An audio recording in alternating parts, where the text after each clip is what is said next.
पंतप्रधान नरेंद्र मोदींचं नेतृत्व गुंतवणूकदारांना आश्वासक, विश्वास पाठक यांचं ठाण्यात प्रतिपादन।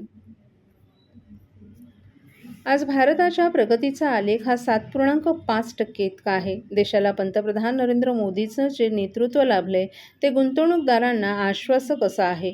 मोदींच्या नेतृत्वात आपली अर्थव्यवस्था जोमानं पुढे जाते। याकरिता आर्थिक शिस्त महत्त्वाची असते। मागील वर्षापेक्षा यंदा वित्तीय तूट कमी झाली आहे, अशी माहिती भाजपचे मुख्य सहप्रवक्ते विश्वास पाठक यांनी काल ठाण्यातील एका पत्रकार परिषदेत बोलताना केले। सर्वसामान्य नागरिकांना उपयुक्त असा हा अर्थसंकल्प तयार करण्यात आला असल्याचंही त्यांनी सांगितलं। केंद्रीय अर्थसंकल्प 2026-27 वर माहिती देण्यासाठी भाजपच्या ठाण्यातील वर्तकनगर येथील पक्ष कार्यालयात काल एका पत्रकार परिषदेचं आयोजन करण्यात आलं होतं। या पत्रकार परिषदेत शहराध्यक्ष संदीप लेले, ठाणे महापालिकेतील भाजपचे गटनेते मुकेश मोकाशी, नगरसेविका मृणाल पेंडसे, प्रवक्ते सागर भदे, डॉ. समीरा भारती, विक्रम भोईर आदीही उपस्थित होते। 2014 मध्ये देशाचा अर्थसंकल्प हा 16 लाख कोटींचा होता। आता तो 56 लाख कोटी इथपर्यंत पोहोचल्याचं त्यांनी सांगितलं। आज आपली अर्थव्यवस्था जगात 4 क्रमांकावर आहे, परंतु लवकरच ती 3ऱ्या क्रमांकावर येईल असा आशावादही पाठक यांनी व्यक्त केला।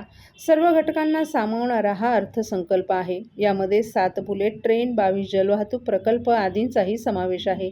प्रत्येक जिल्ह्यात मुलींसाठी स्वतंत्र वसतिगृह, ऊर्जामध्ये सोलरची चालना हे या अर्थसंकल्पाचं वैशिष्ट्य असल्याचंही त्यांनी सांगितलं। सर्व घटकांना सामावणारा हा अर्थसंकल्प आहे। यामध्ये 7 बुलेट ट्रेन, 22 जलवाहतूक प्रकल्प आदींचा समावेश आहे।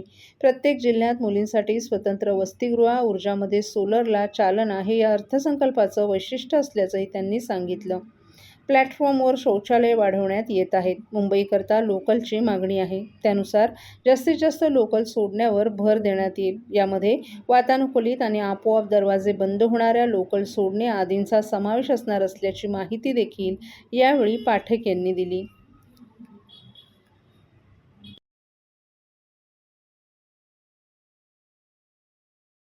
सीतारामजींनी जे पेश केलेलं आहे ते एका महिलेसाठी खरोखरच अभिनंदनीय अशी बाब आहे। या बजेटमधून आपल्याला हेच दिसतं की 2014ला जेव्हा नरेंद्रजी मोदी प्रधानमंत्री म्हणून त्यांनी सत्ता स्थापन केली, त्यानंतर त्यांनी एक विचारांची दृष्टी देऊन 2047 पर्यंत विकसित भारत कसा निर्माण करता येईल या दृष्टीने चालू केलेला प्रवास, त्या प्रवासाला अनुसरूनच हे बजेट आहे। खरं तर आंतरराष्ट्रीय स्तरावर इतक्या घडामोडी आहेत। आंतरराष्ट्रीय स्तरावर जेव्हा GDPचा वृद्धी दर 3-3.5% आहे, त्या पार्श्वभूमीवर आपल्या इथला दर हा 7.2% आहे। त्याचं कारण असं आहे की आंतरराष्ट्रीय लेवलला हे जेवढे आपले इन्व्हेस्टर्स आहेत यांचा देशावर, देशाच्या नेतृत्वावर आणि त्या डेव्हलपमेंटल ॲक्टिव्हिटीजवर विश्वास आहे। मला असं वाटतं कालचं हे बजेट हे महिलांसाठी, शेतकऱ्यांसाठी, गरिबांसाठी, सर्वांसाठी असं उपयुक्त असे बजेट आहे।